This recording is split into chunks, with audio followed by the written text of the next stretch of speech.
I wish कि आपकी study भी बहुत अच्छी चल रही होंगी। सो आज मैं आपके साथ डिस्कस करने वाली हूँ 1999 के एमसीक्यूज़ क्वेश्चन। ये यूपी टीजीटी का पहला क्वेश्चन पेपर है जब एग्ज़ाम ऑर्गेनाइज़्ड किया गया था, राइट? तो बहुत इंपॉर्टेंट सारे ही एमसीक्यूज़ क्वेश्चंस रहते हैं। 2021 से लेकर के अभी तक के प्रीवियस ईयर क्वेश्चंस पेपर अगर आपने अच्छे से सॉल्व नहीं किया तो इनको बहुत इन डेप्थ डिटेल में सॉल्व करें।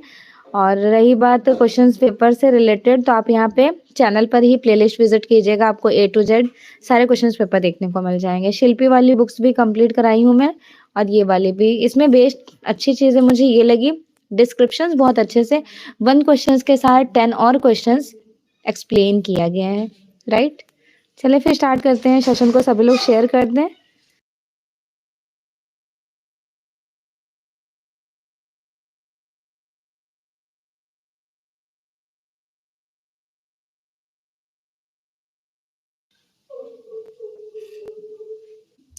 माध्यमिक शिक्षा सेवा चयन बोर्ड, एलनगंज, प्रयागराज, उत्तर प्रदेश, 1999 के trained graduate teacher question paper, स्नातक शिक्षक चयन परीक्षा।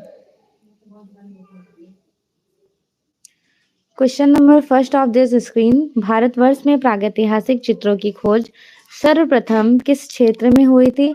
फर्स्ट टाइम हमारे मिर्जापुर में हुई है 1880 ईस्वी में आर्चिबाल्ड कार्लाइल ने। फिर 1883 ईस्वी में जॉन कॉकबर्न ने घोड़मंगर से गैंडे के आखेट का लेख रिप्रेजेंट करते हैं। डिस्क्रिप्शन ऑल्सो वेरी मैंडेटरी, एक बार नजर डाल लीजिए। आर्चिबाल्ड कार्लाइल ने खोज किए थे और जॉन कॉकबर्न ने लेख प्रकाशित किए थे मिर्जापुर उत्तर प्रदेश के विंध्याचल कैमूर पहाड़ियों में घोड़मंगर नामक स्थान पर। प्रागैतिहासिक चित्र प्रधानतया किस सब्जेक्ट्स मैटर को फॉलो करते हैं? तो मेन उनका विषय वस्तु रहा था हंटिंग सेन्स, आखेट जिनको कहा जाएगा। प्रागैतिहासिक चित्र प्रधानतया आखेट रहे थे। इस युग में हिरण, बारहसिंघा, महिष, हाथी, घोड़ा, स्वर, गैंडा, भालू, शेर, जिराफ, कंगारू जैसे पशुओं के शिकार करते हुए चित्रित किया गया था। भारतीय पशुओं में हिरण को अंकन सबसे ज्यादा हिरण का अंकन किया गया है। पशुओं की तुलना में पक्षियों का अंकन बहुत कम किया गया था। पक्षियों में सर्वाधिक अंकन पिकॉक, मोर का किया गया था, राइट? बाघ की गुफाएं कहाँ पर स्टेबल हैं? बाघ की गुफाएं मध्य प्रदेश में। बाघ गुफा जिसकी खोज 1818 ईस्वी में डेंजरफील्ड ने खोज किए थे। 9 गुफाएं हैं कंप्लीटली। डिस्क्रिप्शन देख लीजिए। मध्य प्रदेश में स्थित है। नर्मदा नदी की सहायक बाघिनी नदी के किनारे 2 से 3 किलोमीटर बाघ नामक गांव के पास। संभवतः यही कारण है कि गुफाओं का नाम बाघ पड़ा था। शिव विवाह से संबंधित जो दृश्य चित्र मिले हुए हैं वो कौन से केव से मिले हैं? शिव विवाह से संबंधित दृश्य चित्र मिले हैं बादामी गुफा के केव नंबर 1 से। बादामी गुफा जिसकी खोज स्टेला क्रैमरिस ने किए थे। और मंगलेश और पुलकेशनी ने गुफा का निर्माण, मंगलेश ने चित्रकारी कराई थी। लेकिन गुफा नंबर 4 एक ऐसा गुफा था जो कंप्लीटली मतलब सारे गुफा की चित्रकारी मंगलेश ने कराए थे, लेकिन निर्माण पुलकेशनी ने। बट जो गुफा नंबर 4 है उसका चित्रकारी और निर्माण दोनों ही मंगलेश के द्वारा कराया गया था। केवल 4 ही गुफाएं हैं, पहली, दूसरी, तीसरी ब्राह्मण धर्म से संबंधित और चौथे नंबर की जैन धर्म से संबंधित रही हैं। स्टेला क्रैमरिज मेंशन किया गया 1922, तो सेलेक्टेड कहा जाता है 1924, 34 और 35। इस टाइम ड्यूरेशन में खोज हुआ था। ठीक है, इंपॉर्टेंट है।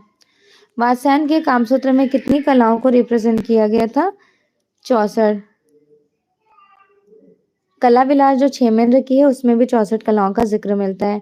कामसूत्र 600 to 200 BC संस्कृत भाषा में वात्स्यायन ने रचित किया था। संस्कृत के प्राचीन ग्रंथ 64 कलाओं का वर्णन क्रमबद्ध तरीके से कामसूत्र में मिलता है।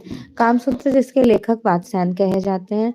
नीले रंग का अपोजिट, इस तरह से आप ट्रायंगल बनाइए, आपका रेड हो गया, येलो हो गया, ब्लू हो गया। फिर एक और ट्रायंगल बनाइए, रेड येलो को मिक्स कीजिए, ऑरेंज कलर बनेगा। येलो और ब्लू को मिक्स करेंगे तो आपका ग्रीन कलर बनेगा। ब्लू और रेड को मिक्स करेंगे तो वॉयलेट बनेगा। रेड और येलो मिक्स करके जब आपने ऑरेंज बनाया तो 2 कलर फिर बनाइए। तो ये आपका प्राइमरी हो गया, ये सब आपका द्वितीयक सेकेंडरी हो गया। फिर उसके बाद यहीं पे टर्शरी, रेडिश ऑरेंज टर्शरी होता है, दोनों मिलाएं। Yellowish orange tertiary, yellow green, yellowish green tertiary colours हो गया तृतीयक रंग। ग्रीन में ब्लू मिलाएंगे तो ब्लूइश ग्रीन, ये तृतीयक रंग। ब्लू में वॉयलेट मिलाएंगे तो ब्लूइश पर्पल, ये भी तृतीयक रंग है। और ब्लू में रेड मिलाएंगे तो रेडिश पर्पल बन जाएगा। ये आपका तृतीयक 6, 3 प्राथमिक प्लस 3 द्वितीयक प्लस 6 तृतीयक रंग होता है। अब एक दूसरे के सामने देखिए, ये लाल कलर है, इसके सामने कलर व्हील में जो हरा है, तो लाल का हरा हो जाएगा, लाल का हरा पूरक हो जाएगा। ये आपका पीला है, इसके सामने बैगनी है, पीले का कहा जाएगा बैगनी और नीले का कहा जाएगा नारंगी। क्लियर हुआ? तो नीले का अपोजिट कलर्स यहाँ पर नारंगी है, लाल का हरा है, बैगनी का कौन सा है? तो बैगनी का आपको पीला ध्यान में रखना है। ओके, चलिए नेक्स्ट क्वेश्चन देखते हैं। आई थिंक अच्छे से क्लियरिफाई हो गया होगा। वर्ण चक्र में स्थित आमने सामने के कलर्स को अपोजिट पूरक कलर्स कहा जाता है, एज लाइक दिस वन। ये नारंगी है, इसका अपोजिट नीला, ये लाल है, इसका विरोधी हरा, ये बैगनी है, इसका विरोधी पीला, और लाल, पीला और नीला ये प्राथमिक है, बैगनी, नारंगी और ग्रीन हरा ये द्वितीयक है। उस तत्व का नाम बताइए जिसके अभाव में चित्र रचना करना संभव नहीं है। Without space you can't completed the paintings. धरातल के बिना पेंटिंग्स बनाना पॉसिबल ही नहीं है। नेक्स्ट, जिस प्रकार गायक के अलाप, कवि के शब्द और चित्रकार के मिट्टी इत्यादि माध्यम व्यक्ति के सहायक होते हैं, उसी प्रकार चित्रकार के लिए रेखा, रंग, रूप तत्वों के अभिव्यक्ति का सबसे बड़ा रोल होता है, जो वो सरफेस पे अपने अकॉर्डिंग क्रिएट करते हैं। स्पेस होना चाहिए, स्पेस जब ऑप्शन में नहीं है तो आप नियर अबाउट सरफेस को कर सकते हैं। मीर सैयद अली किसके दरबार में मुख्य चित्रकार कहे जाएंगे? Mir Syed Ali, Abdul Samad Siraji, they both artist very important. Mir Syed Ali and also included the Abdul Samad Siraji, ये तो आए थे हुमायूं के समय में 1555 ईस्वी में शातमार के दरबार से, लेकिन ये मुख्य चित्रकार किसके समय में थे? तो मुख्य चित्रकार थे ये अकबर के समय में। Clear? So here the right answer is C. Mir Syed Ali उपनाम जुदाई, अकबर के दरबार के मुख्य चित्रकार मीर मुसब्बिर कहा जाता था। इन्हें हिंदू चित्रशालाओं में कश्मीर, गुजरात, जौनपुर, मांडू की सूरत सीरत वाली चित्र परंपरा को अकबर ने मीर सैयद अली में ग्रहण करवाया था। पोथी चित्रण का आरंभ किस शैली में हुआ था? पोथी चित्रण कहा जाता है पाल शैली में, जिसको बोला जाता है पाम मैन्युस्क्रिप्ट पेंटिंग। भारत में पोथी चित्रण का प्रारंभ पाल शैली में माना जाता है। इसका आकार पर्याप्त छोटा मिनिएचर साइज होता था। अजंता केव से इन्फ्लुएंस भी रहा है, किंतु इनमें पतन चिन्ह दिखाई देते हैं। अजंता के संभव यह है कि यह शैली नाग शैली किसने कहा? तो पाल शैली को नाग शैली कहा था लामा तारानाथ ने। तिब्बती इतिहासकार लामा तारानाथ ने पाल शैली को बिहारी शैली हेलन रूबिनो ने कहा था। अजंता की किस गुफा में हंस जातक painting one of the most important cave number किसमें, 16 या फिर 17? तो सभी लोग ध्यान रखिएगा, केव नंबर 17 में हंस जातक को कैप्चर किया गया था। अजंता की समस्त गुफाओं में केव नंबर 17 सबसे ज्यादा सर्वाधिक संख्या में सुरक्षित है। इस गुफा में चित्रशाला, इसको आर्ट गैलरी कहा जाता है। यहाँ से हंस जातक, राहुल समर्पण, बुद्ध भिक्षुक के रूप में महाकपि जातक, सिंघल वादन की कथा, मृग जातक, विशांतर जातक, चंदन जातक, महासुत्सोम जातक और श्याम जातक, नलगिरी प्रकरण, ये सारी पेंटिंग्स बहुत ज्यादा इंपॉर्टेंट है। अजंता की गुफा संख्या 1 का निर्माण किस काल में हुआ था? केव नंबर 1 का जो डिस्क्रिप्शंस मिलता है, देखिए 9-10 जो है, केव नंबर 9-10 सबसे प्राचीन है, 16-17 मिडल का कहा जाता है, और 1 और 2 जो है ये सबसे नवीन है, लेटेस्ट। तो नवीन गुफा 7वीं शती की कही जाएगी, जस्ट बिकॉज केव नंबर 1-2 का टाइम है 500 टू 628 समथिंग। तो 628 दैट मीन 7वीं शताब्दी। 1 और 2 का टाइम है 200 BC टू 300 AD। 16-17 का 350 AD टू 500 समथिंग या फिर 475। क्लियर हो गया? अगला देखिए, इनमें से कौन असंबंध है जो कनेक्टेड नहीं हो सकते हैं? बेहजाद तथा शाह मुजफ्फर जहांगीर के समय के कलाकार कहे जाएंगे। सॉरी, रियली सॉरी, बाबर के समय के।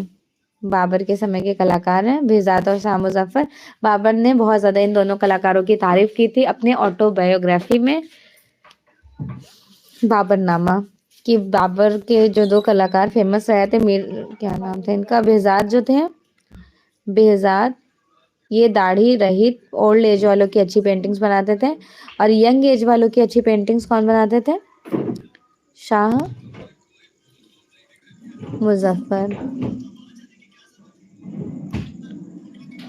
राजपूत शैली की इन दो शैलियों का मिक्सचर कहा गया है। Rajasthani plus Mughal mix to make a create Rajput शैली, नहीं सॉरी, राजस्थानी और पहाड़ी को मिला करके राजपूत शैली, ए के स्वामी ने कहा। ए के स्वामी, याद रखिएगा।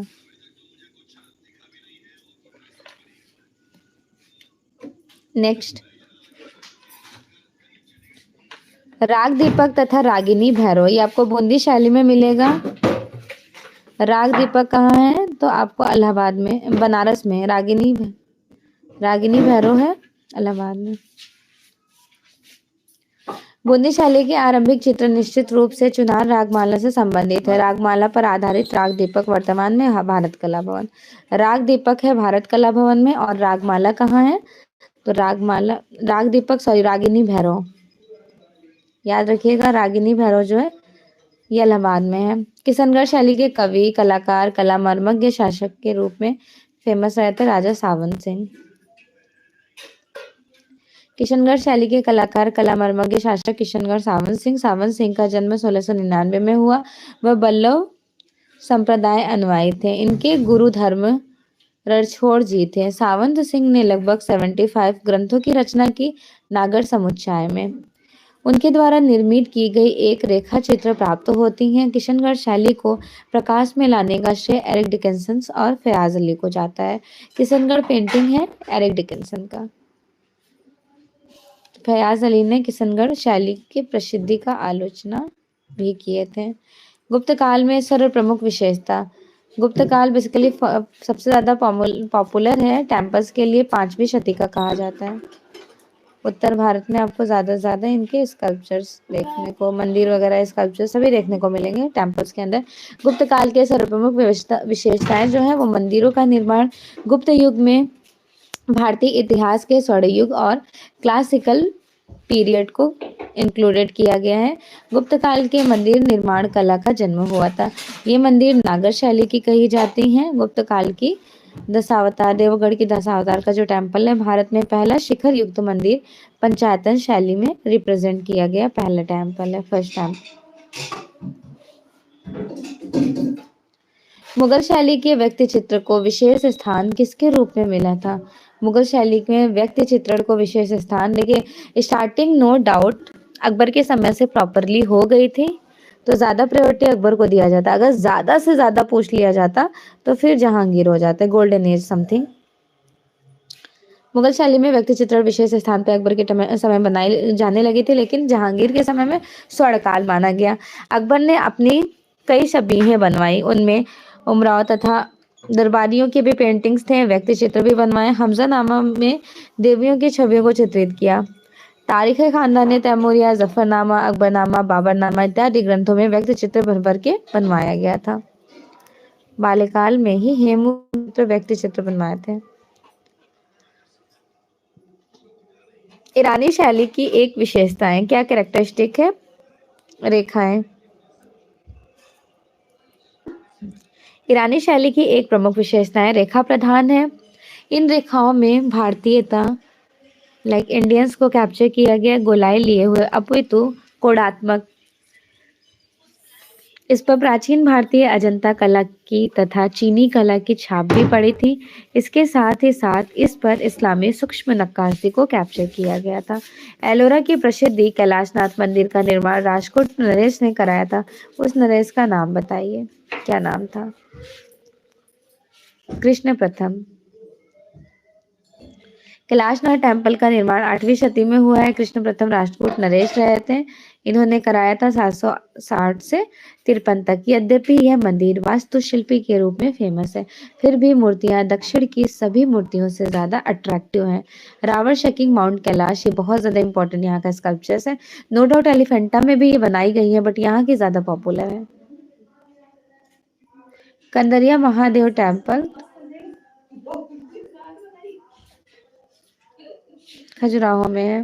टाइम अगर आपसे एग्जाम में पूछ लिया जाए, 950 से 1050 ईस्वी तक। खजुराहो मध्य प्रदेश के विद्यमान मंदिरों में से एक वृहद कंदरिया महादेव मूलतः शिव मंदिर कहा गया। इसके लंबाई 31 मीटर 102 फीट, चौड़ाई 20 मीटर दैट मीन 66 फीट और ऊंचाई 31 मीटर 102 फीट। मंदिर के गर्भगृह में संगमरमर का शिवलिंग स्थापित किया गया है।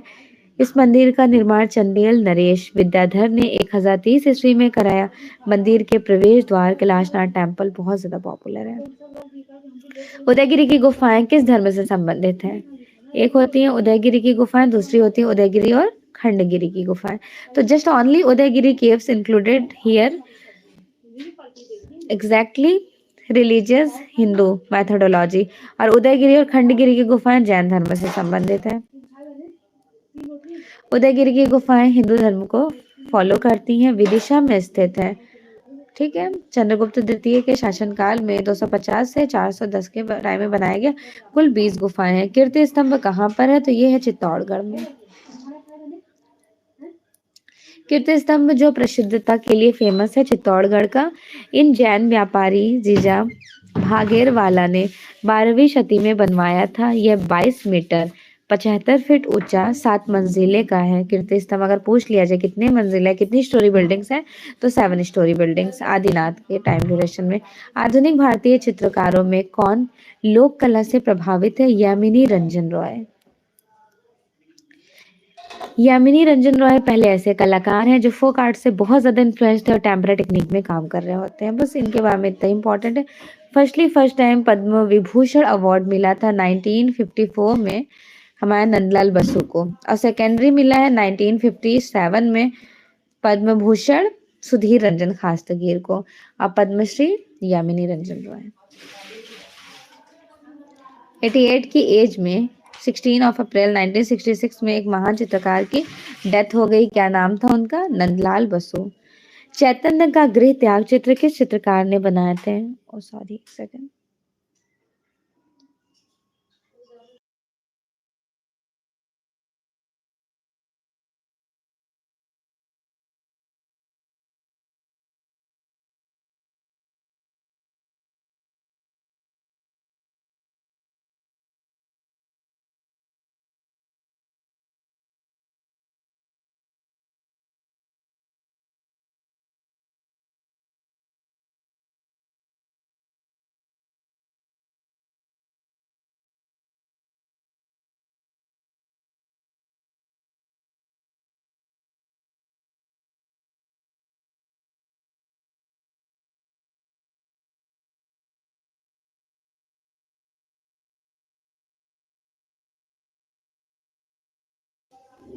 चलिए फिर नेक्स्ट क्वेश्चन देखते हैं। कीर्ति स्तंभ हो गया था। बंगाल शैली के कलाकार नहीं थे, कौन नहीं था? बंगाल शैली के कलाकार सुरेंद्र रथिन मिश्रा नहीं थे, क्योंकि ये कोलकाता ग्रुप के है ना। रतिन मिश्रा कोलकाता ग्रुप के फेमस आर्टिस्ट। सैयद हैदर रजा क्यों फेमस थे? लैंडस्केप से इन्होंने ज्यादा बनाए थे या फिर दृश्य चित्र? तो सभी लोग ध्यान रखिएगा, बेसिकली सैयद हैदर रजा ये पैक ग्रुप के मेंबर्स कहे गए हैं, और किस फील्ड में सबसे ज्यादा फेमस रहे थे? लैंडस्केप्स में, दृश्य चित्र। सैयद हैदर रजा 1922 में जन्म, 2016 में इनकी डेथ हो जाती है। दृश्य चित्रकार थे सेरिग्राफी, चौपाटी, जमीन, राजस्थान श्रृंखला, ग्रीष्म आवास, कश्मीर की एक गली इत्यादि उनके प्रसिद्ध दृश्य चित्र थे। रजा ने भारतीय युवाओं को कला में प्रोत्साहित करने के लिए 2007 में भारत में रजा फाउंडेशन की स्थापना। रजा फाउंडेशन वर्तमान अध्यक्ष अशोक वाजपेयी हैं। इनकम्प्लीटेड तो आपको ऑलरेडी पता है, नागजी पटेल, महेंद्र पांड्या और सांखो चौधरी, ये कौन है? तो ये लोग स्कल्प्टर आर्टिस्ट हैं, मूर्तिकार हैं, राइट। और ज्योति भट्ट ज्योतिन्द्र मनशंकर भट्ट प्रिंट मेकर छापाकार हैं। 1934 में 12 मार्च 1934 भावनगर गुजरात में जन्म एक प्रसिद्ध छापाकार, जबकि अन्य तीनों में नागजी पटेल, शंखु चौधरी, महेंद्र पांड्या देश के प्रसिद्ध मूर्तिकार हैं। चित्रकला के उत्कृष्ट कृति Bani Thani, one of the most important painting done by Kishangarh school. Bani Thani देखिए क्यों पॉपुलर है। 1750-60 के टाइम ड्यूरेशन में किशनगढ़ शैली का उत्कृष्ट चित्र है। इस चित्र की रचना निहाल चंद्र चितेरे ने की थे। भारत का मोनालिसा, इंडियन मोनालिसा कहा जाता है पेंटिंग्स में, और छापा कला में मोनालिसा बनी ठनी ने बनाया था। और साथ के साथ third one is very mandatory, मूर्ति कला में अर्जुन प्रजापति। इस छवि में चित्र भारत सरकार ने 5 मई 1973 ईस्वी में एक डाक टिकट पर जारी किया, जो वर्तमान में ये राष्ट्रीय संग्रहालय न्यू दिल्ली में एग्जिबिट है।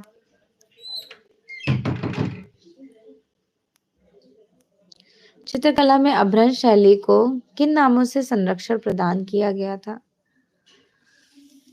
अभ्रंश शैली, ठीक है। ना तो विजयनगर और बीजापुर शासकों ने ऐसा कुछ आपने पढ़ा नहीं है, राइट। न चंदेल वंशीय शासकों ने, न राष्ट्रकूट। बिल्कुल, इनको पूछा जा रहा है ना कि शासकों ने संरक्षण, तो संरक्षण विजयनगर और बीजापुर के शासकों ने। इम्पॉर्टेंट है ये। कभी कभी डी को भी कहीं कहीं करेक्ट करा दिया जाता है, बट इनके डिस्क्रिप्शन देख लीजिए, एग्जामिनर ने इनको ए ही करेक्ट माना है।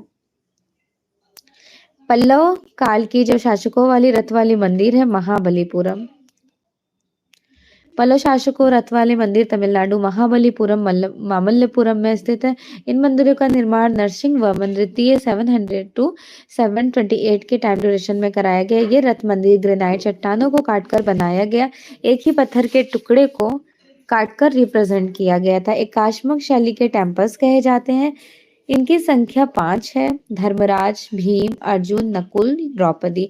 यूजीसी नेट जेआरएफ का जिन स्टूडेंट ने एग्जाम दिया होगा उनको पता होगा कि एग्जाम में क्रोनोलॉजिकल सीक्वेंस पूछ लिया जाता है। महात्मा बुद्ध को भिक्षुक के रूप में अजंता की किस गुफा में चित्रित किया गया था? केव नंबर, भिक्षुक के रूप में, जब वो भिक्षा मांगने राहुल समर्पण वाली पेंटिंग जो है उन्हीं को अलग अलग नामों से जाना जाता है, केव नंबर 17 में, राइट। नेक्स्ट है भगवान की लीलाओं से संबंधित भगवान के चित्र राजस्थानी शैली में मोस्टली कृष्ण को ज्यादा रिप्रेजेंट किया गया, राधा कृष्ण की लव स्टोरीज को। Ram Kinkar Baij, he was born in 1906 in which place? Delhi, Mumbai, Madhya Pradesh या फिर Bengal? Of course Bengal. He was born in किंकरदा के नाम से फेमस रहे थे। born in 25 of मई 1906 इन पश्चिम बंगाल, बांकुरा जिला जुग्गीपाड़ा गांव में। इनकी प्रतिमा को सर्वप्रथम 1925 ईस्वी में मॉडर्न रिव्यू के संस्थापक रामानंद चटर्जी ने पहचाना और कला की शिक्षा हेतु शांति निकेतन के कला भवन में भेजा, जहां आचार्य नंदलाल बसु के सानिध्य में उन्होंने कला शिक्षा ग्रहण किया। राम किंकर बैज को आधुनिक भारतीय मूर्तिकला का जनक कहा जाता है। सांथाल फैमिली इन्होंने कब बनाए थे? 1938 सीमेंट कंक्रीट में। यक्ष यक्षिणी पाषाण स्टोन में बनाए थे 1966 में। लैम्प स्टैंड 1940 में बनाया था। लैम्प स्टैंड क्यों फेमस है? क्योंकि एब्स्ट्रैक्ट को माना गया है ना। सुजाता 1935 में। हार्वेस्टर 1943 में। रविन्द्रनाथ टैगोर का बस्ट साइज पोर्ट्रेट 1938।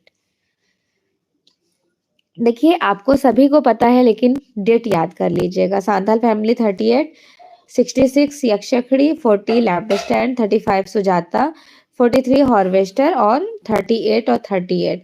तो ऐसे कनेक्ट कीजिए ना कि सांथाल फैमिली को जब बनाए थे तभी इन्होंने बनाया था रविन्द्रनाथ टैगोर की आवक्ष प्रतिमा, बस साइज स्कल्पचर। और जो कोलकाता ग्रुप का एस्टेब्लिशमेंट हुआ था तब उस टाइम में हार्वेस्टर मतलब बस आप रिलेट करिए, खुद ब खुद याद हो जाएगा। भारत की आधुनिक चित्रकला को ऑल रंगों में जो सर्वप्रथम यूज किया गया है, किसने किया? ऑयल कलर्स, राजा रवि वर्मा ने किया था। और वर्ल्ड में जैन वैन आइक बंधुओं ने। राजा Ravi Verma 29 of April 1848 he was born in Kerala Kerala के किलिमनूर नामक प्लेस में इनका जन्म हुआ था।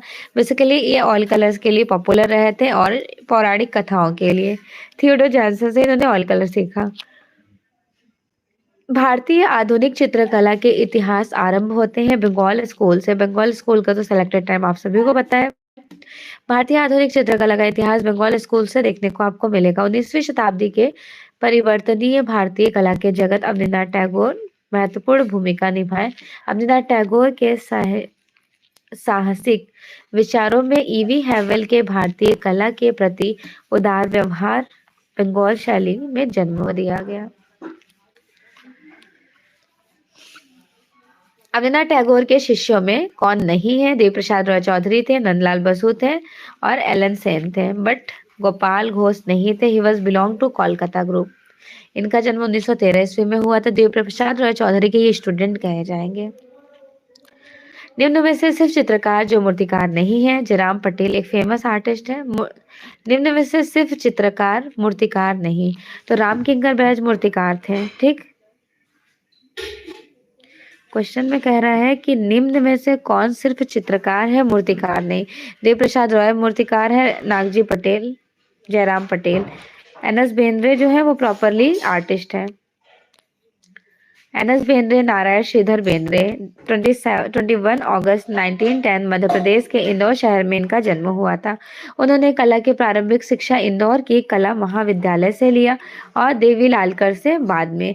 उन्होंने मुंबई के sir J school of arts में 1933 में कला के डिप्लोमा प्राप्त किए। उनका प्रसिद्ध चित्र है सनफ्लावर, सूरजमुखी। ललित कला एकेडमी के मोनोग्राम फ्रंट पेज पर। यूरोप में किसका है ये आप कमेंट कीजिए जल्दी से। तो ऑफकोर्स सभी को पता होगा, post impressionism artist Vincent van Gogh का है।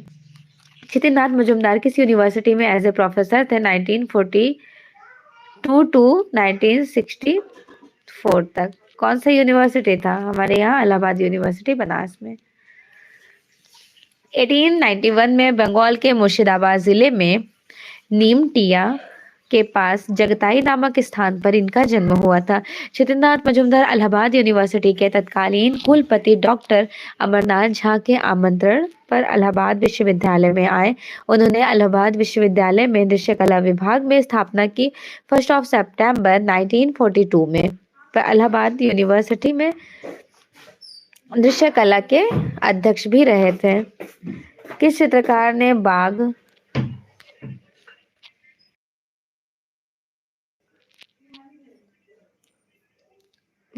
अजंता, जोगीमारा के भित्ति चित्रों की प्रतिलिपियां बनाए थे? बाघ की कब बनाए थे? टाइमिंग बताइएगा जरा, याद है ना सभी को? 1921 में। अजंता की 1910 लेडी हेरिंगम की अध्यक्षता में। जोगीमारा की 1914 में समरेंद्रनाथ गुप्त के साथ।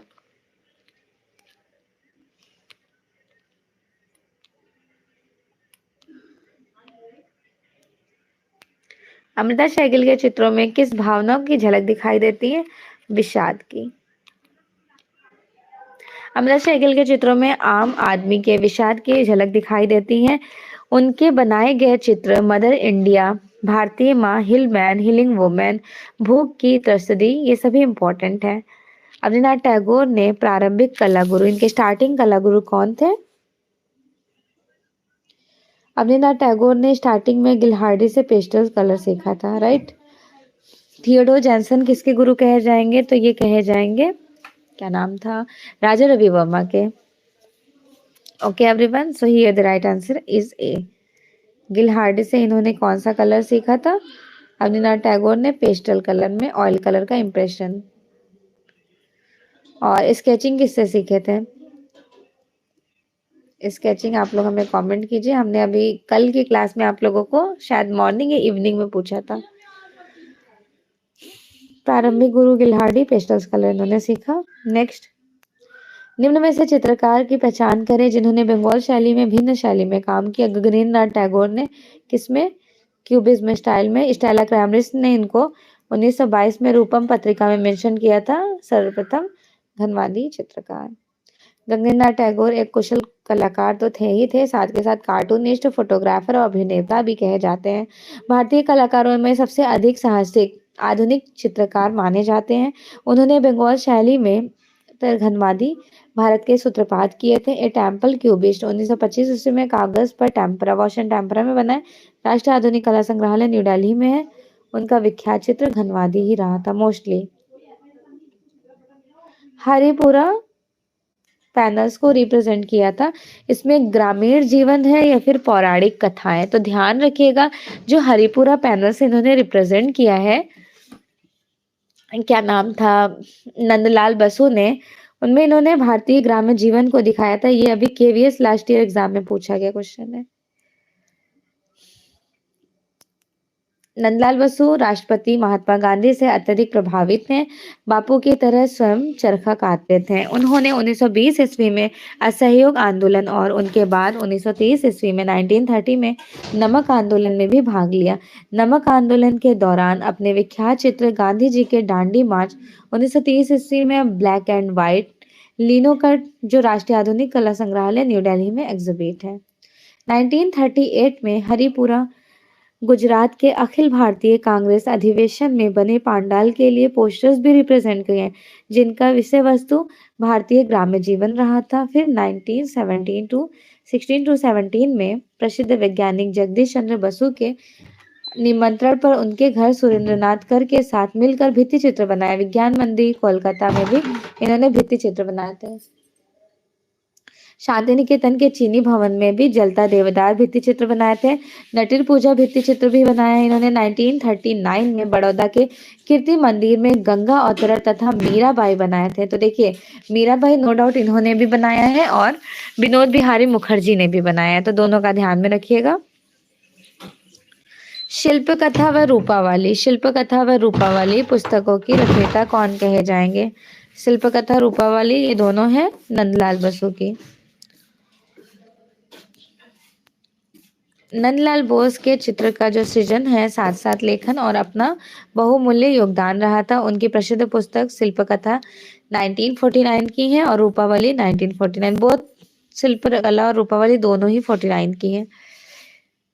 कैसे याद कर सकते हैं? तो 1949 में दिल्ली शिल्पी चक्रा ग्रुप का एस्टैब्लिशमेंट हुआ था, तो इससे आप रिलेट कर सकते हैं। शांति निकेतन के कला भवन की स्थापना किस वर्ष हुई थी? शांति निकेतन की कला भवन 1919 में, सिर्फ और सिर्फ शांति निकेतन का 1901 में और 1921 में विश्व भारती यूनिवर्सिटी नाम से इलेबरेट किया गया। कवि, साहित्यकार, दार्शनिक, संगीतकार, गीतकार, चित्रकार और एक नोबेल पुरस्कार विजेता। 1919 में बंगाल स्कूल वीरभूमि बोलपुर में ही स्थित इनके फादर ने वो जमीन लिया था। कुछ एकड़ जमीन थी। देवेंद्रनाथ टैगोर ने 1868 समथिंग टाइम ड्यूरेशन में, फिर उनके बेटे ने इसे एक यूनिवर्सिटी नेम से बाद में ये डेवलपमेंट होता रहा और 2023 में इसे यूनेस्को में भी सम्मिलित किया गया। 2021 में 1923 ईस्वी में नंदलाल बसु कला भवन के पहले प्राचार्य। कहीं 1922 मेंशन होता है 1922 और कहीं 23, तो 22 और 23 के बीच में रहे थे, ये ध्यान रखिएगा। ईसा के जीवन पर आधारित चित्र किस कलाकार ने बनाए थे? यामिनी रंजन रॉय ने। और यूरोप में फ्रांजेलिको ने। 1937 में बाद में यामिनी रंजन रॉय ने अपनी तोलिका में ईसा के जीवन को भारतीय रंग रेखाओं के संप्रदाय से रिप्रेजेंट किए थे। और उसके बाद नेक्स्ट पॉइंट देखिए, ईसा के अंतिम भोजन, क्रूसिफिकेशंस, ईसा के सूलीबद्ध और ब्राउन क्राइस्ट। मोने के किस चित्र पर प्रभाववाद का प्रभाव था? सूर्योदय का प्रभाव, जिसे बोलते हैं इम्प्रेशन ऑफ सनराइज। इंग्लिश में इस पेंटिंग को कहा जाता है इम्प्रेशन ऑफ सनराइज। कब बनाया गया था? 1872 में बनाया गया था। और मोने की 60 मूवमेंट से बिलोंग करते हैं। क्यूब क्या नाम है, इम्प्रेशनिज्म आर्ट मूवमेंट से, जिसको हिंदी में प्रभाववाद कला आंदोलन कहा जाता है। ठीक है। क्लाउड मोने कौन थे? तो ये जनक थे प्रभाववाद के। मैंने, मोने, Degas, Reynolds, Sisley, पिसारो, birth Marisa, ये सभी आर्टिस्ट हैं। पेरिस के एग्जीबिशंस में नादार फोटो सैलून में 1974 में हुई मोने की, पिसारो, रेनॉयर, सिसली, सेजा, देगा, बोनिए और बर्थ मनीषा की, इनकी हेनरी रोयट, इन सभी की एग्जीबिशंस हुई थी। इस प्रदर्शनी में मोने की पेंटिंग्स इम्प्रेशन ऑफ सनराइज भी एग्जिबिट की गई थी, जो 1772 में बनाई गई थी। इस चित्र के आधार पर लुई ले रॉय, ध्यान रखिएगा, लुई ले रॉय कला समीक्षक थे। इन्होंने पत्रकार से एक नई दल के प्रभाववादी विश्लेषण किया था। अगर पूछ लिया जाए कि ये नाम किसने दिया था प्रभाववादी, तो लुई ले रॉय ने। निम्न चित्रकारों में से कौन अति यथार्थवादी चित्रकार है? सरलिस्ट आर्टिस्ट भारत के विकास भट्टाचार्य। यूरोप में कौन है? सैल्वाडोर डाली। क्या होता है? ड्रीमी लाइफ को रिप्रेजेंट किया जाता है इस आर्ट मोमेंट में। 1940 में जन्म, 2006 में इनकी मृत्यु हो जाती है, विकास भट्टाचार्य की। विकास भट्टाचार्य बेसिकली क्यों फेमस रहे थे? चलचित्र, स्वप्नदृष्टा, फैंटेसी, उनकी कला में बचपन के दुखद स्मृति को रिप्रेजेंट किया गया। उनकी गुड़िया श्रृंखला 1972 में ऑल ऑन कैनवस पे बनाई गई। बहुत ज़्यादा हाइपर रियलिस्टिक फॉर्म में लगती हैं पेंटिंग्स। सिनेमा के समान नाटकीय कल्पना का भी प्रयोग दिखाई देता है। उनकी रुचि फोटो यथार्थवाद में रही थी। फोटो यथार्थवाद का प्रयोग उन्होंने अपने प्रसिद्ध, बहुत फेमस ट्यूबवेल के उद्घाटन से किया। 1965 में कोलकाता में हुई इनकी एग्जीबिशन, ये ट्यूबवेल का उद्घाटन। उसके बाद 2003 में ललित कला एकेडमी के थ्रू इनको न्यू दिल्ली का रत्न सदस्य भी बना दिया गया था। 2003, उसके 3 इयर्स आफ्टर इनकी डेथ हो जाती है। नेक्स्ट पॉइंट देखिए, भारतीय कलाकारों में किस प्रभाववादी का प्रभाव है? ऑफ कोर्स रणवीर सिंह बिष्ट का है, ठीक है। और रामकिंकर बैज को प्रथम अभिव्यंजनावादी कलाकार कहा जाता है। इनको भी राजा रवि वर्मा तो यथार्थवादी से प्रभावित रहे थे। रणवीर सिंह बिष्ट यूपी के कलाकार हैं। इम्प्रेशनिज्म को इम्पोर्टेंस दिया है, खासकर प्रभाववादी चित्रों में देगा के ऊपर इनका गहरा प्रभाव था। इनका जन्म 1928 ईस्वी में उत्तराखंड के गढ़वाल लैशडाउन में हुआ था। उन्होंने 1948 टू 54 के मिडल में government college of arts and craft fine arts से डिप्लोमा किया। 1956 में उनकी नियुक्ति आर्ट्स कॉलेज में हुई। 1968 में विष्ट ने प्रिंसिपल बना दिया गया था। केंद्रीय ललित कला अकेडमी 1965 राष्ट्रीय पुरस्कार तथा 1966 में सर्वोत्तम जल रंग में कार्य किया। उत्तर प्रदेश के मुख्यमंत्री स्वर्ण पदक सम्मानित। ब्लू सीरीज इनकी 1978 की बहुत ज़्यादा इंपॉर्टेंट है। अनवांटेड चाइल्ड भी इंपॉर्टेंट है, ठीक है। प्रोग्रेसिव आर्टिस्ट ग्रुप, जिनको पैक ग्रुप कहते हैं, 1947-48 से लेकर के कब तक चलता है? 1956 तक। इसके फाउंडर कौन कहे जाते हैं? फ्रांसिस न्यूटन सूजा। He was the founder of pack group. और अदर आर्टिस्ट को आपको सिलेक्ट करना है, तो देखिए तैयब मेहता, गुलाम मोहम्मद शेख, हैबर, ये गायतोंडे। फ्रांसिस न्यूटन सूजा, रजा, गायतोंडे, हुसैन, सभी इसी ग्रुप के आर्टिस्ट रहे थे। कला प्रोग्रेसिव उद्देश्य क्या था इनका ध्यान में रखते हुए मुंबई में सबसे महत्वपूर्ण समूह प्रोग्रेसिव आर्टिस्ट ग्रुप का एस्टैब्लिशमेंट 1947 में हुआ। फ्रांसिस न्यूटन सूजा इसके संस्थापक थे। रजा, हुसैन, आरा, गाडे, बाकरे, ये सभी मूर्तिकार, इनमें से बाकरे मूर्तिकार है, ये ध्यान रखिएगा, बाकी सभी आर्टिस्ट हैं इत्यादि। इन्होंने मिलकर इस्टेब्लिशमेंट किया। पूछा जाता है बाकरे क्यों फेमस है, तो मूर्तिकला में। गायतोंडे भी इस ग्रुप से जुड़े थे। बाद में कृष्णा खन्ना भी। कृष्णा खन्ना ने सेकंड कैटलॉग डिजाइन किया था, फर्स्ट फ्रांसिस न्यूटन सूजा ने। गायतोंडे की गणना देश के सर्वश्रेष्ठ अमूर्त कलाकारों के रूप में की जाती है। Progressive artist group, the group established in 1948।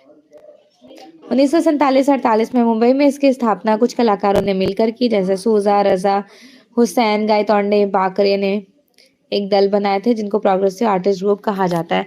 संक्षिप्त रूप में इसे पैक भी कहते हैं। पैक के संस्थापक फ्रांसिस न्यूटन सूजा।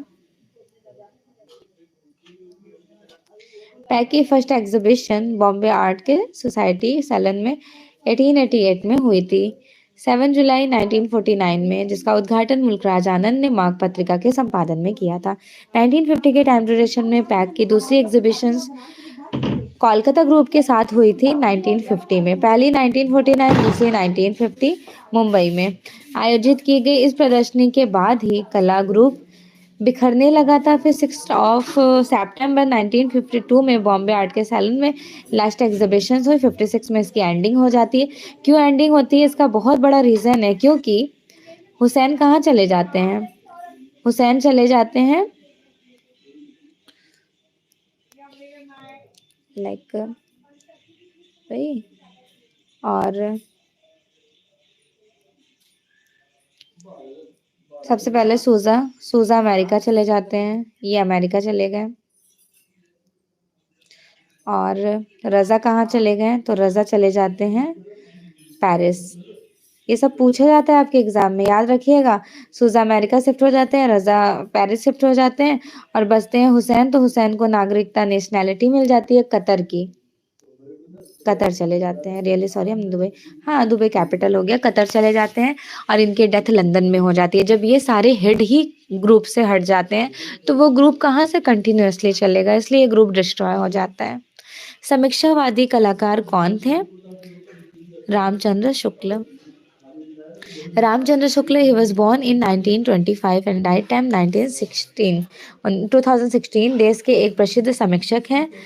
उत्तर प्रदेश के बस्ती में शुक्लपुरा नामक गांव में जन्म हुआ। 1943 में उन्होंने इलाहाबाद यूनिवर्सिटी में प्रवेश लिया तथा बंगाल शैली के प्रसिद्ध चित्रकार चित्रनाथ मजूमदार के सानिध्य में कला के स्नातक प्राप्त किया। 1948 में उनकी नियुक्ति काशी हिंदू यूनिवर्सिटी में ट्रेनिंग कॉलेज के शिक्षक के रूप में हुई।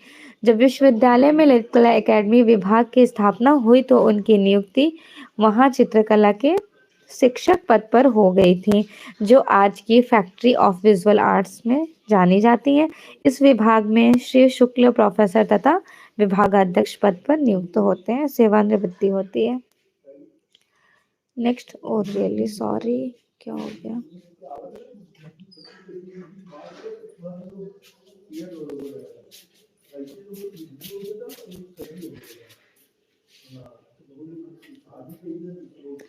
किस कलाकार ने चोलामंडल ग्रुप का एस्टैब्लिशमेंट किया था? चोलामंडल ग्रुप का एस्टैब्लिशमेंट केसीएस पानिक्कर ने कब किया?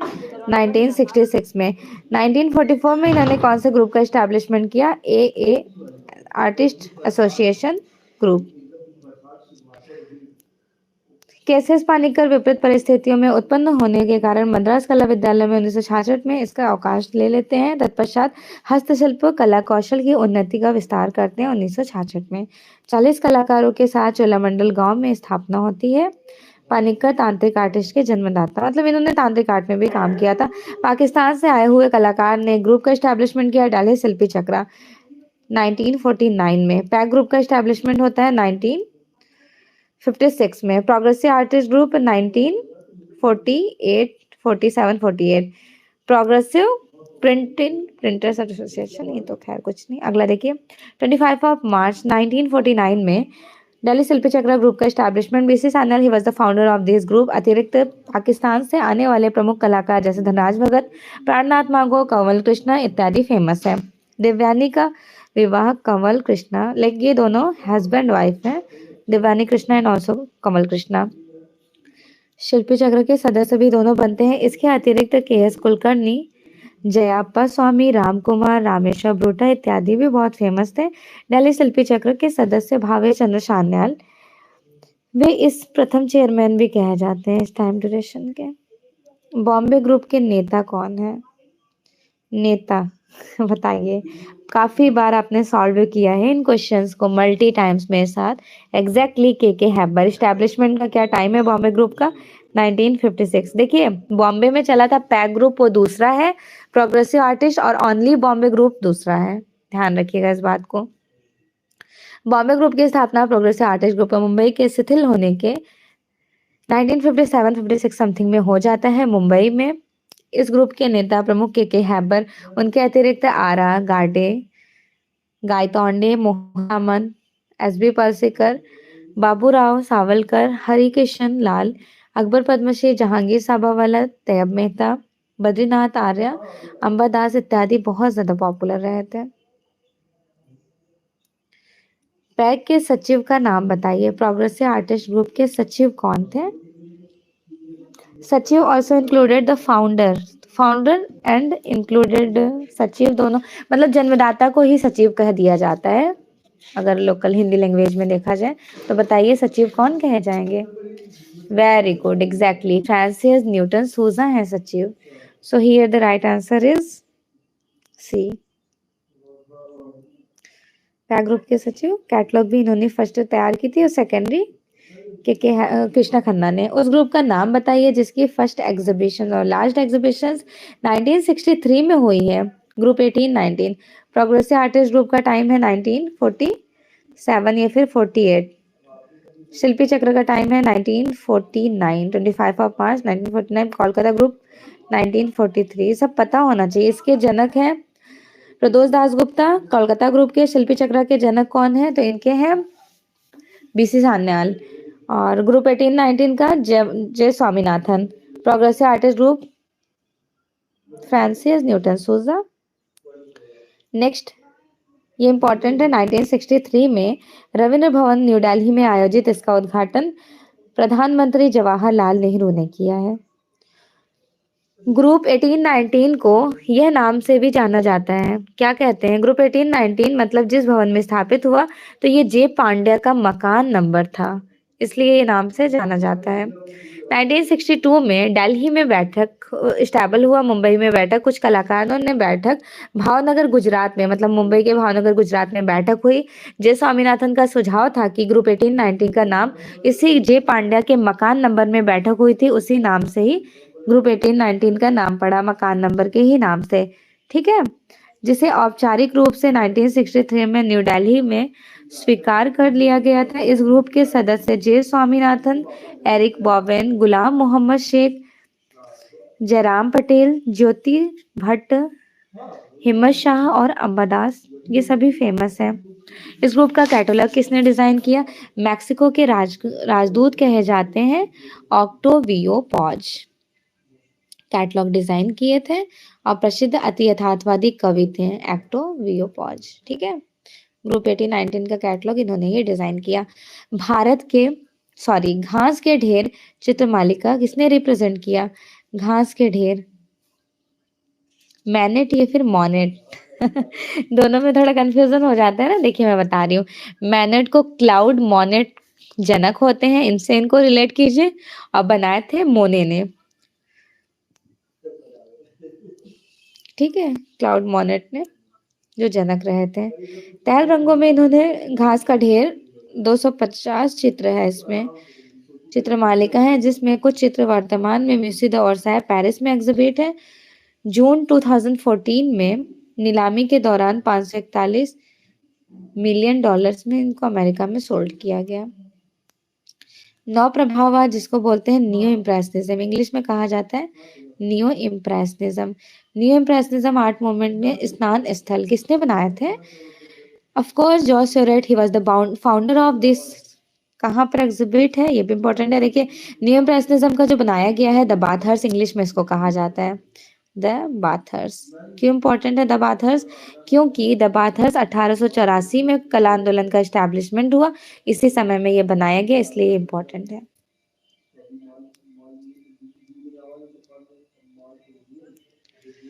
ईस्वी में जॉर्ज सेरेट ने अपने सब्जेक्ट मैटर को लेके फर्स्ट पेंटिंग स्नान द बाथर्स रिप्रेजेंट किए थे ऑन कैनवस में। प्रेजेंटली एग्जिबिट है नेशनल गैलरी लंदन में। सभी पॉइंट्स बहुत ज्यादा इंपॉर्टेंट है। अभिव्यंजनावादी चित्रकार को आपको सिलेक्ट करना है। एक्सप्रेशनिज्म आर्ट मूवमेंट डेवलप्ड हुआ था जर्मन में।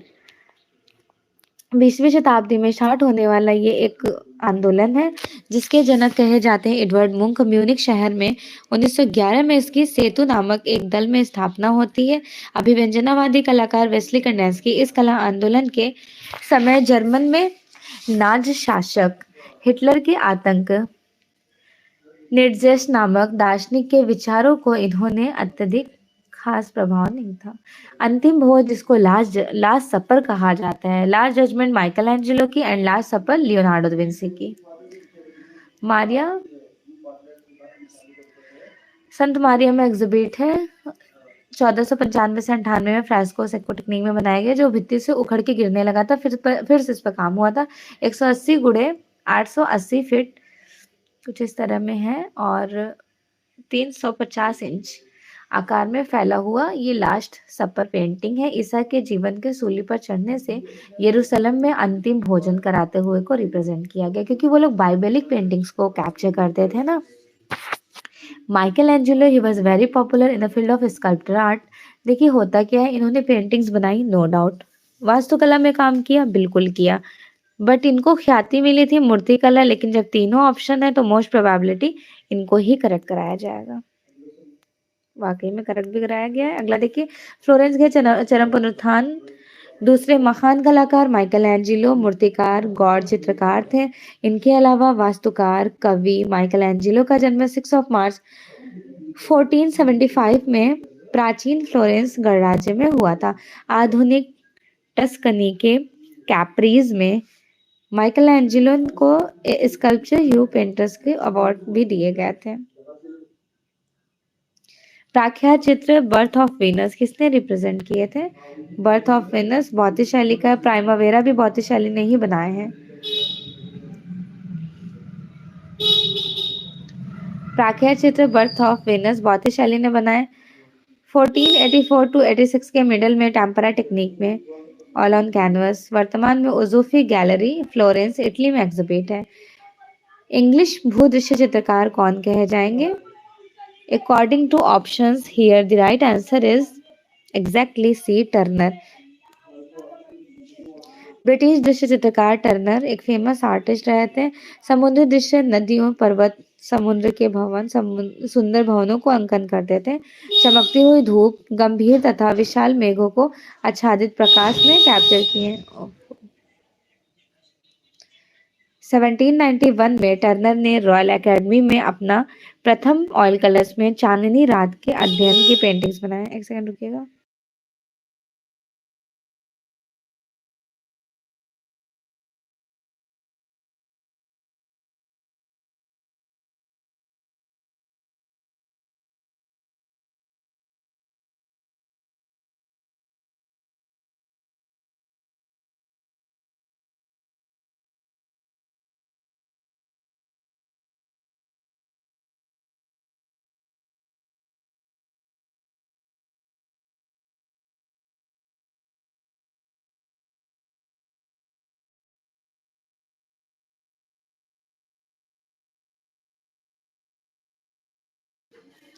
चलिए, आई थिंक यहाँ तक क्लियर हो गया। टर्नर एक नाई की संतान था। उनका जन्म 23 अप्रैल 1775 में लंदन में हुआ था। टर्नर ने विवाह नहीं किया। मरते समय वह अपार धन के साथ 362 तैल रंग, 133 जल रंग और 1759 अध्ययन चित्र, हजारों रेखा चित्र छोड़ गए। भाई साहब बहुत बना दिए। नेक्स्ट देखिए, रस्किन ने उनकी प्रशंसा करते हुए टर्नर को आधुनिक चित्रकला मॉडर्न पेंटर्स नामक पुस्तक रिप्रेजेंट किया था। टर्नर को हम प्रभाववाद व अभिव्यंजनावाद दोनों की कड़ी में रखते हैं। उन्होंने अपना सर्वश्रेष्ठ जल रंग में काम किया था। उनके प्रमुख चित्रों में पंचक्की का नदी, चांदनी रात का अध्ययन, हैबर स्टूडियो, कोहरे से उगता हुआ सूर्य, ये बहुत इंपॉर्टेंट है, डीडो बिल्डिंग कार्थेस, सेबा की रानी का सागर यात्रा, नाला पार करते हुए, नेक्स्ट पालीफेमस अश्व से उतरता Ulysses, fighting Temeraire. One of the most important, how many times repeated this question. Next, भारतीय चिंतन के अनुसार कला का मुख्य लक्ष्य क्या है? हृदय स्पर्शी आनंद प्राप्त करना, आंखों को सुंदर लगना, इंद्रियों को सुंदर लगना। तो देखिए, मेन हमारे जो चिंतन, हृदय स्पर्शी ज्ञान को प्राप्त करना। भारतीय चिंतन के अनुसार सौंदर्य शास्त्र एस्थेटिक में मेंशन किया गया है कि रस सिद्धांत द्वारा भारतीय धर्म ऋषियों ने देखा है कि आत्मा से बढ़कर और आत्मा के अतिरिक्त विश्व में कुछ भी नहीं होता है। जो प्रिय है वो सुंदर है, अर्थात उसमें आनंद है और उसमें रस है। ये क्वालिटीज एवरी ह्यूमन बीइंग के अंदर होना चाहिए। जो देखिए, खूबसूरत कैसा लगता है? कोई बहुत स्नो वाइट है तो वो खूबसूरत नहीं कहा जाएगा, या फिर बहुत कोई काला है वो खूबसूरत नहीं कहा जाएगा, जो कोई सांवला है वो खूबसूरत नहीं कहा जाएगा। खूबसूरत उनको कहा जाता है जिनका बिहेवियर बहुत अच्छा हो। बाय फेस आप जजमेंट एक पल के लिए कर लोगे, लेकिन सिर्फ फेशियल एक्सप्रेशन और ह्यूमन बीइंग का इनर एक्सप्रेशन दोनों खूबसूरत होना ज़रूरी है। चलिए, फेशियल एक्सप्रेशन तो गॉड क्रिएशन है, तो फेशियल एक्सप्रेशन में आप किसी को खराब नहीं कह सकते हैं, पूरी कायनात, पूरी दुनिया में। क्यों नहीं कह सकते हैं? क्योंकि ये आपने क्रिएट थोड़ी नहीं किया है। आपने तो सिर्फ अपनी पेंटिंग को बना दी है। जो भी पेंटिंग आप XYZ बनाते हैं, आप एक आर्टिस्ट है, बट आप एक गॉड नहीं है। गॉड ने जो आप लोगों का फेस दिया है वो गॉड ने क्रिएट किया है। तो एस्थेटिक, जब आप एस्थेटिक थ्योरीज पढ़ोगे तो एक्चुअल में मीनिंग होता है aesthetic is the branch of philosophy. आपको गॉड ने बनाया तो गॉड क्रिएशन आप है, लेकिन जो बिहेवियरल अट्रैक्शन होता है वो खूबसूरती आप पे डिजर्व करती है कि आप अपने आप को कितना अच्छा बना रहे हो। तो वही कहा जा रहा है जो प्रिय है, मतलब जो प्रिय, प्रिय कौन होता है? जिसका बिहेवियर बहुत अच्छा होता है, जो लोगों से अच्छे से बातें करता है, अट्रैक्ट कर लेता है, उन्हीं को सुंदर कहा जाता है। फिर उन्हीं से आनंद और रस की निष्पत्ति होती है। ये स्टेटमेंट एस्थेटिक में कहा गया है। एस्थेटिक का सबसे स्ट्रॉन्ग पॉइंट ये है, aesthetic is the branch of philosophy. उसकी कोई एंडिंग नहीं है, ठीक है। कला में प्रमुख लक्ष्य क्षणभंगुर इंद्रिय मनोरंजन नहीं, बल्कि हृदय स्पर्शी आनंद प्राप्त करना, जो निरंतर रहा था, चलता ही रहा है। नाट्यशास्त्र में भरत मुनि ने कितने भाव को रिप्रेजेंट किया? भाव, विभाव, संचारी भाव, 49 समथिंग, ठीक है। रसिधान के प्रवर्तक आचार्य भरत मुनि को माना जाता है। भरत मुनि ने नाट्यशास्त्र प्रथम शती ईसा पूर्व में रिप्रेजेंट किए थे। भरत मुनि ने नाट्यशास्त्र में कुल 49 भावों को रिप्रेजेंट किया, जिसमें संचारी भाव 33, 8 स्थायी भाव और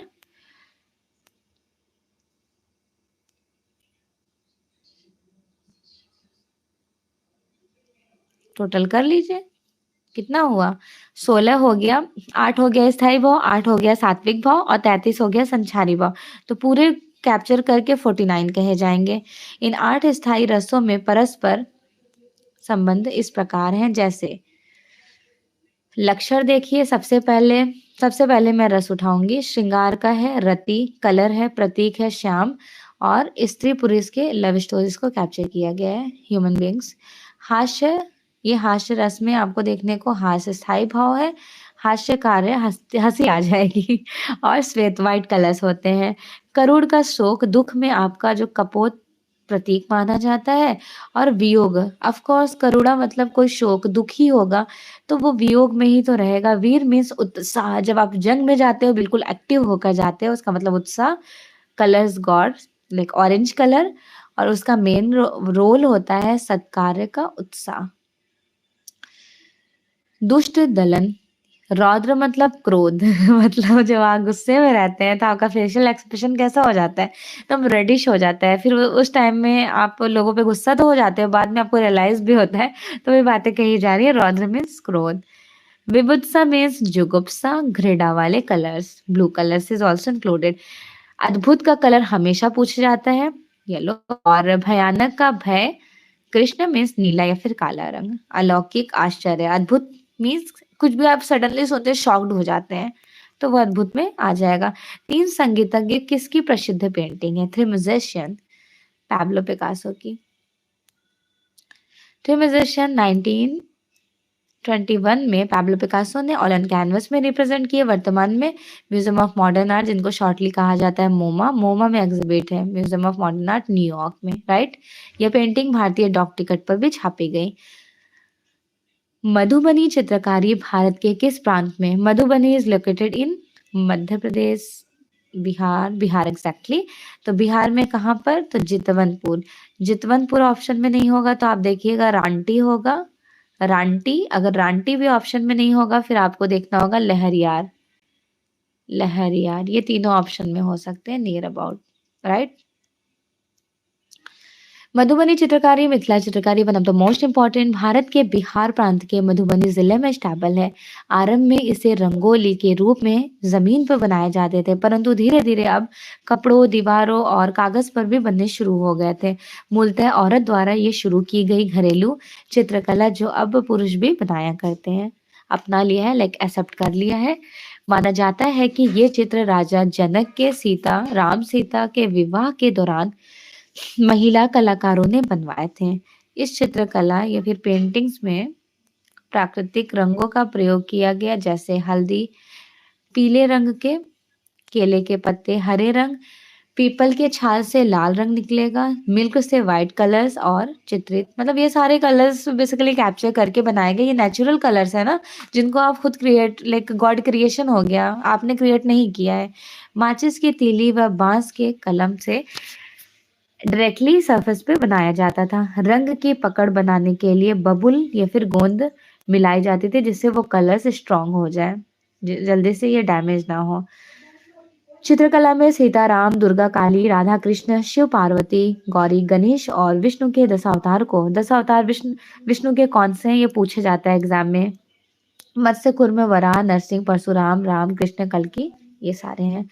मधुबनी चित्रकला 1949 अधिकृत मान्यता तब मिली जब सीता को बिहार सरकार द्वारा पुरस्कृत किया गया। 1975 में भारत के तत्कालीन राष्ट्रपति फरुखुद्दीन अली अहमद ने 1975 में जगदम्बा देवी को पद्मश्री अवार्ड से अवॉर्डेड किया। मिथिला मधुबनी में सर्वप्रथम पद्मश्री प्राप्त करने वाली जो महिला है जगदम्बा देवी, और इसी वर्ष सीता देवी को राष्ट्रीय पुरस्कार से नवाजा गया था। एंड द नेक्स्ट पॉइंट, 1981 में सीता देवी को 1981 में पद्मश्री, 1984 में बिहार रत्न और 2006 में शिल्प गुरु सम्मान से सम्मानित किया गया। महासुंदरी देवी 2011 पद्मश्री प्राप्त। मधुबनी पेंटिंग की कलाकार बउआ देवी को 2017 में पद्मश्री अवार्ड से अवॉर्डेड किया गया। गोदावरी दत्ता को 2019 में और पद्मश्री वाली दुलारी देवी को 2021 में पद्मश्री सम्मान दिया गया था।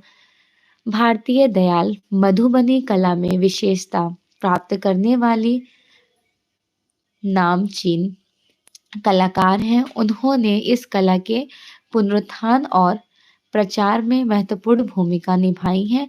मधुबनी लोक कला शैली के अन्य चित्रकार में यमुना देवी, शांति देवी, चानो देवी, चिदेश्वरी देवी, चंद्रकला देवी, कला देवी और लीला देवी सबसे ज्यादा इम्पोर्टेंट है। नेक्स्ट, मुगल शासन पर जहांगीर के सत्तासीन होने का अवसर पर दरबार के दृश्य चित्र। मुगल दरबार में इस तरह के सत्तासीन होने के अबुल हसन।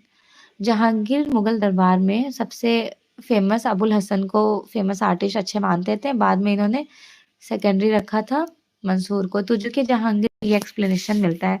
जहांगीर ने लिखा है कि इस समय अबुल हसन से बढ़कर कोई चित्रकार नहीं। 24 अक्टूबर 1605 में जहांगीर के मुगल सिंहासन पर सतासीर होने के अवसर पर दरबार के दृश्य अबुल हसन ने बनाए थे।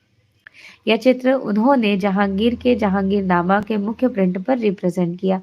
अबुल हसन ने 1620 में अपना एक अन्य चित्र मदर मैरी मैडोना की तस्वीर, जिसे बोला जाता है इंग्लिश में Jahangir picture the hold Jahangir holding the pictures of Madonna, राष्ट्रीय संग्रहालय न्यू दिल्ली में एग्जिबिट है। कपड़े पर चित्रित चित्रकला का मुख्य उद्देश्य उदयपुर रहा था। उदयपुर का एस्टैब्लिशमेंट 1559 1559 ईस्वी में महाराणा उदय सिंह ने किया था। झीलों के लिए बहुत ज्यादा पॉपुलर है उदय सिंह, और कपड़ों के लिए भारत के फिंडेल कहा जाता है। उदयपुर कपड़े पर चित्रित चित्रकला पटचित्र के लिए मुख्य आज भी फेमस रहा था। सांझी कला किस पर बनाई जाती है? सांझी कला एक लोक कला है। किस पर बनाई जाती है ये पूछा जा रहा है। सांझी कला कहाँ की है? तो ये मथुरा की है, हमारे यूपी की। जमीन पर बनाई जाती हैं, पानी में बनाई जाती हैं, कई जगह बनाई जाती हैं। सांझी का अर्थ होता है साज, सज्जा, सजावट। इस कला को उद्गम मथुरा उत्तर प्रदेश के ब्रज में बनाए जाते थे, जो भूमि दीवार पर गोबर से बनाया जाता था। इस शैली के प्रवर्तक चित्रकार दंपति किशोर गोस्वामी और बनवारी सहित अन्य चित्रकार। ये दोनों कलाकार का नाम याद रखिएगा। तंजौर चित्रकला तमिलनाडु का मेन सब्जेक्ट मैटर क्या हुआ करता था? हिंदू रिलीजियस को फॉलो करना। तंजौर चित्रकला तमिलनाडु, मुख्य विषय वस्तु हिंदू देवी देवताओं का चित्रण, बाल कृष्ण पर आधारित चित्र इस शैली का प्रिय रहा था। सब्जेक्ट्स, तंजौर चित्रों में चित्रकार ने स्वर्ण, रजत, पर्णिका, बहुमूल्य रत्नों, मनकों और कांच का प्रयोग कर चमकीले और रत्न सादृश्य आभा उत्पन्न किया था। इस शैली के चित्रों में एक बड़ा संग्रह जो है वो राष्ट्रीय संग्रहालय न्यू दिल्ली में रहा था।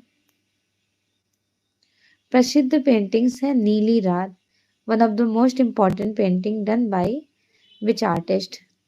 मकबूल फिदा हुसैन। फेमस पेंटिंग नीली रात, जिसे ब्लू नाइट कहा जाता है, ये एम एफ हुसैन की फेमस पेंटिंग है। इन्होंने इस चित्र को 45x30 के साइज में ऑयल कलर्स में रिप्रेजेंट किए थे।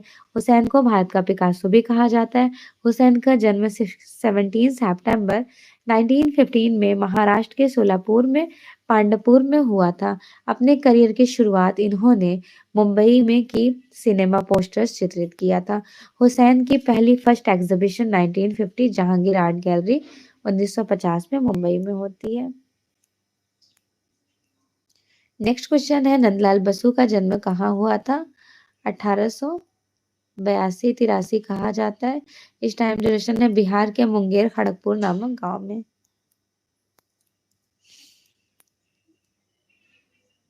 नंदलाल बसु का जन्म 13 दिसंबर 1882 में बिहार के मुंगेर जिले के हवेली खड़गपुर नामक कस्बे में हुआ था। इनके मदर और फादर का नाम देखिए। इनके पिता है पूर्णचंद्र बसु, मदर क्षेत्रमणि देवी। कुशल गृहिणी चित्रकार, उनके साथ ही छोटे छोटे खिलौने तथा गुड़िया बनाया करती थी, जिससे नंदलाल बसु सबसे ज्यादा इन्फ्लुएंस रहे थे। नंदलाल बसु का विवाह 1903 में सुधीरा देवी के साथ हुआ था। राइट। नेक्स्ट, किस आधुनिक भारतीय चित्रकार को रेखांकन पहली नजर में ठोस खाले विस्तार के रूप में रिप्रेजेंट किया गया था? जयराम पटेल। जयराम पटेल 1930-2016 रेखांकन पहली नजर में ठोस और काले विस्तार में दिखाया गया। उन्होंने कास्ट को जलाकर अनेक कृतियों को बनाया। Study in silent blow torch mix media 1963 उनकी इस प्रकार की श्रेष्ठ कृति बनाई गई। जयराम पटेल का जन्म गुजरात के आनंद जिले में सोजिया नामक गांव में 20 जून 1930 ईस्वी में हुआ। उन्होंने 1950 से 1955 के टाइम ड्यूरेशन में मुंबई के sir J school of arts में पेंटिंग्स भी कराई थी। 1957 टू 59 के टाइम ड्यूरेशन में central school of arts and craft London में टाइपोग्राफी और पब्लिसिटी डिजाइन कोर्स भी किए। 1997 ईस्वी में अखिल भारतीय ललित कला शिल्प सोसाइटी आईफेक्स, जिसका एस्टेब्लिशमेंट 1928 में हुआ था। न्यू दिल्ली कला रत्न पुरस्कार प्राप्त हुआ था इन्हें। 1963 में इन्होंने ग्रुप 1819 का एस्टेब्लिशमेंट किए। ही वॉज द फाउंडर, ये इसके सदस्य हैं। अमूर्तवादी चित्रकार के रूप में ये बहुत ज्यादा पॉपुलर है। मध्य प्रदेश सरकार ने किस कलाकार को कालिदास सम्मान से सर्वप्रथम मिला था? के.जी. सुब्रमण्यम को 1903 में। 1981 में मिला था कालिदास सम्मान, इनको सर्वप्रथम मिला है भारत में। के.जी. सुब्रमण्यम 1924 ईस्वी 2016 में इनकी मृत्यु हो जाती है। बहुआयामी प्रतिभा के बौद्धिक कलाकार, जिन्हें आधुनिक संवेदना अंतर्दृष्टि के साथ चाक्षुष कला क्षेत्र में दीर्घ अवधि तक समर्पित भाव काम करने के लिए बनाए गए थे। असंबंध कौन से हैं? Yamini Ranjan Roy, B Prabha, KG. सुब्रमण्यम, सवेक है, राम कुमार एब्स्ट्रैक्ट।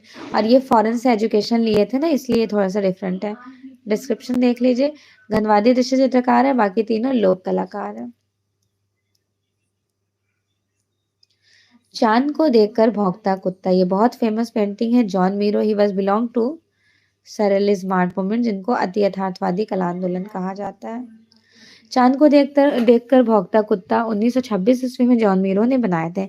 20 अप्रैल 1893 ईस्वी में बार्सिलोना स्पेन में इनका जन्म हुआ। चित्रकार, मूर्तिकार, सिरेमिस्ट और जॉन मीरो अति यथार्थवाद से विलक्षण कलाकार कहे जाएंगे। R.S. बिष्ट, रणवीर सिंह बिष्ट लखनऊ कला महाविद्यालय के प्राचार्य बनते हैं। 1928 में जन्म, 1998 में मृत्यु। लखनऊ कला विद्यालय में प्राचार्य रणवीर सिंह बिष्ट, सहरा चित्रकार, बेसिकली लैंडस्केप, वो भी बाढ़ के दृश्यों को रिप्रेजेंट किया। नेक्स्ट है, भारतीय संस्कृति के 4 लक्ष्यों में किस चित्रकला को ज्यादा प्रायोरिटी दी गई? धर्म, अर्थ, काम, मोक्ष में कहीं पर काम सही करा दिया जाता है, कहीं पर धर्म सही करा दिया जाता है। तो इस तरह के क्वेश्चन में ध्यान रखिए, यहाँ पर काम को एग्जामिनर ने करेक्ट कराया गया। चित्रण के धरातल में कितने आयाम होते हैं? तो पेंटिंग जब आप करते हो तो बेसिकली उसमें 2 आयाम होते हैं, 2 डायमेंशनल, 2D, द्विआयामी होता है ना, तो इसलिए 2 करा दिया गया है। लंबाई और चौड़ाई सिर्फ आपको दिखाई देती है, ऊंचाई नहीं दिखती है। हाइट, किसी भी वस्तु के आकृति का जो माप होता है उनको आप प्रमाण कहोगे। अनुपात कहा जा सकता है, लेकिन ज्यादा प्रोबेबिलिटी जब दोनों ऑप्शन में है तो प्रमाण को करेक्ट किया जाएगा।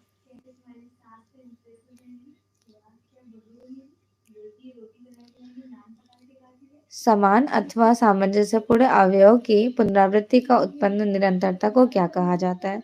सामंजस्य, लाइक हार्मोनी आप किस में रिप्रेजेंट करेंगे बताइए? एकता में, लय में, प्रभाविता में या फिर संतुलन में? Very good, exactly. So here the selected and right answer is D, लय, मूवमेंट जहां पर होगा।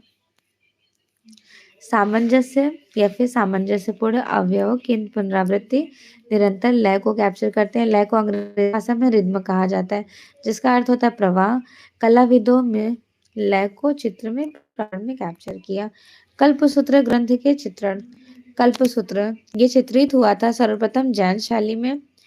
1380 गुजरात में कल्पसूत्र चित्रित हुआ। 1439 में मांडू में चित्रित हुआ। 1418 में सोमेश्वर में, वहां पर मेवाड़ में। फिर 1465 का सबसे सर्वश्रेष्ठ जौनपुर में चित्रित हुआ। और 1924 में कल्पसूत्र की खोज बर्लिन से A.K. स्वामी ने किए थे। राइट, सभी तो मैंने बता दिया। अब अगला देखिए। विश्व प्रसिद्ध बाज पक्षी को किस कलाकार ने रिप्रेजेंट किया? मंसूर ने। डिस्क्रिप्शन। विश्व बाज पक्षी को मंसूर ने रिप्रेजेंट किया। 3-4 संस्करण। पहला संस्करण वर्ष 1615 ईस्वी में वर्तमान में Cleveland museum of arts, Ohio, USA सुरक्षित है। दूसरा संस्करण 1618 से 19 में जो सवाई मानसिंह द्वितीय में है, जयपुर। तीसरा संस्करण 1619 में museum of modern art, Boston में है। और चौथा संस्करण शिवाजी महाराज वस्तु संग्रहालय, मुंबई में है। सर्वप्रथम किसने नाट्य शास्त्र के 8 रसों को रिप्रेजेंट किया था? तो 8 रस तो भरत मुनि ने किया था, ठीक है, नाट्य शास्त्र में भरत मुनि ने। और जो 9वां रस है वो है शांत रस। तो शांत रस की खोज किसने किए थे? अभिनव गुप्त ने। इसका जिक्र मिलता है विष्णु धर्मोत्तर पुराण ग्रंथ में। नेक्स्ट, सर्वप्रथम भरत मुनि ने नाट्य शास्त्र में 8 रसों को रिप्रेजेंट किया था। रस सिद्धांत के प्रवर्तक भी माने जाते हैं। नाट्य शास्त्र के प्रथम शती ईसा पूर्व में। रस विषयक सबसे प्राचीन ग्रंथ है, सबसे ओल्डेस्ट। रस का मूल आधार स्थायी भाव होता है। 8 स्थायी भाव होते हैं, उसके 8 रसास भी होंगे। अबुल हसन, इनके फादर नकलची चित्रकार थे, उनका नेम था अकारिजा। अबुल हसन के पिता का नाम अकारिजा हिरात निवासी कहे जाएंगे। वह जहांगीर युग के सर्वश्रेष्ठ चित्रकार कहे जाएंगे। जहांगीर ने उन्हें नादिर उज जमा, वंडर ऑफ द एज की उपाधि दी। यूरोप में किसको ये अवार्ड से अवॉर्डेड किया गया, वंडर ऑफ द एज? तो याद रखिएगा, लियोनार्डो दा विंसी को। जहांगीर का सिंहासनारोपण शिष्य इन्हें भेंट किया गया था। Bishan Das, why he was very popular? तो इन्होंने नूरजहां का छवि बनाया, प्लस ये शाहबाज का पोर्ट्रेट बनाने के लिए इनको जहांगीर ने ईरान भेजा था, तो छवि चित्रों के लिए पॉपुलर थे। जहांगीर कालीन चित्रकारों में छवि चित्रकार बिशनदास निपुण थे। जहांगीर ने अपने ऑटोबायोग्राफी में मेंशन किया था कि बिशनदास सभी लगाने में बेजोड़ बहुत ज़्यादा फेमस हैं। जहांगीर ने जब अपने राजदूत को शाह अब्बास ईरान के दरबार में 1617 से 1618 के मध्य में भेजा, तो उनके साथ उन्होंने बिशनदास चित्रकार को भी भेजा। जहांगीर लिखता है कि बिशनदास ने मेरे भाई शाह अब्बास को ऐसी सच्ची सभी बनाई, as like visualization look like photography, इतना अमेजिंग बनाया था, ऐसा इन्होंने मेंशन किया है। ठीक है, इसके बदले में बादशाह ने बिशनदास को एक हाथी और बहुमूल्य पुरस्कार, एक एलिफेंट इनको गिफ्ट मिला। वाह। चलिए अगला देखिए। पंचतंत्र का जो फारसी लैंग्वेज में ट्रांसलेट हुआ है वो अयार दानिश और अनवर सुहेली भी। कवि कलीला दमना जो है वो कौन सा है? तो वो आपका कलीला दमना अरबी लैंग्वेज में ट्रांसलेट किया गया। अकबर ने पशु पक्षियों में किसे कहानी वाले पंचतंत्र का अनुवाद अबुल फजल ने किए थे? अयार दानिश में और अनवर सुहेली के फैजी। 1588 ईस्वी में कंप्लीट किया। टोटल 164 पेंटिंग्स हैं, 96 पेंटिंग्स अवेलेबल हैं। टोटल कुल बचे इन चित्रों में 50 चेस्ट बिट्टी संग्रहालय डबलिन में एग्जिबिट है। जोगीमारा के चित्रों को रिप्रेजेंट किया जाता छत पर बनाया जाता है। जब तक ऑप्शन में छत नहीं रहेगा देन आपको सबसे पहले छत है, सफेद पृष्ठभूमि होती थी, लाल कलर्स के फिगर्स वगैरह होते थे, ऑब्जेक्ट्स जो होते हैं वो रेड कलर्स में बनाए जाते थे, ठीक है। ऑब्जेक्ट रेड कलर्स में बनाया जाता था, उसको आउटलाइनिंग जो की जाती है वो ब्लैक कलर से की जाती थी, हाशिए जो बनाया जाता है वह येलो कलर से बनाए जाते थे। छत्तीसगढ़ के सरगुजा जिले में रामगढ़ की पहाड़ी पर स्थित जोगीमारा की गुफाएं 300 बीसी की हैं, 10 फीट लंबी, 6 फीट चौड़ी और 6 फीट ऊंची, जिसकी छत पर चित्रों के अवशेष देखे जा सकते हैं। भित्ति चित्रों के निर्माण तकनीक का श्री गणेश भी किया गया। Bhimbetka cave is located in Madhya Pradesh. 1958 में उज्जैन यूनिवर्सिटी के प्रोफेसर बीएस वाकड़कर ने खोज किए थे, राइट। और 600 यहाँ पर केव्स हैं, 275 यहाँ पे पेंटिंग्स मिली हुई हैं। 2003 में इनको यूनेस्को में सम्मिलित किया गया। सभी पॉइंट्स इंपॉर्टेंट हैं। भीमबेटका मध्य प्रदेश की राजधानी भोपाल से 45 किलोमीटर दक्षिण होशंगाबाद से भोपाल की ओर जाने वाली रेल मार्ग पर स्टेबल है। बरखेड़ा अब्दुल्लागंज स्टेशन पर मध्य भीमबेटका नामक पहाड़ी पर भारतीय पुरातत्व विभाग भोपाल मंडल के अनुसार इस पहाड़ी में लगभग 750 चित्रों को रिप्रेजेंट किया गया। यहाँ करीब 500 केव्स हैं और 11 अगस्त 1919 में इन्हें 1990 में राष्ट्रीय महत्व का स्मारक 9 जुलाई 2003 में यूनेस्को में सम्मिलित कर दिया गया। भारतीय लघु चित्रों में बूंदी शैली का सबसे बड़ा रोल था। बूंदी शैली राजा उम्मेद सिंह के समय में बूंदी शैली 1739 से लेकर 1770 इनके शासनकाल में बूंदी शैली उत्कर्ष पर थी। राव उम्मेद सिंह के कला महान पोषक और कलाकारों के आश्रयदाता कहे जाते हैं। उन्हीं के समय में बूंदी शैली ने अपनी विशेषता ग्रहण की। ध्यानत्व में बूंदी शैली को प्रोत्साहन राव सुरजन सिंह से मिला था। महाराजा संसार चंद्र इस शैली के चित्रकार और महान संरक्षक थे। संसार चंद्र इज लोकेटेड इन कांगड़ा का टाइम जो है 1786 टू 1805 का है। इंपॉर्टेंट है, ध्यान रखिएगा। 1776 से 1824 मेंशन है बट नॉट। महाराजा संसार चंद्र कांगड़ा शैली के महान संरक्षक थे। एक सेकेंड, ये तो इनका जन्म टाइम है, मैंने कट रियली सॉरी, ठीक। और चरमोत्कर्ष पहुंची थी कटोच वंश। राजा संसार चंद्र के कला प्रेम होने के कारण कलाकार ने बहुत सम्मान भी दिया। संसार चंद्र के दरबारी चित्रकारों में कुशन लाल प्रमुख थे, दूसरा फत्तू कहा जाएगा, सॉरी फत्तू कहे जाएंगे।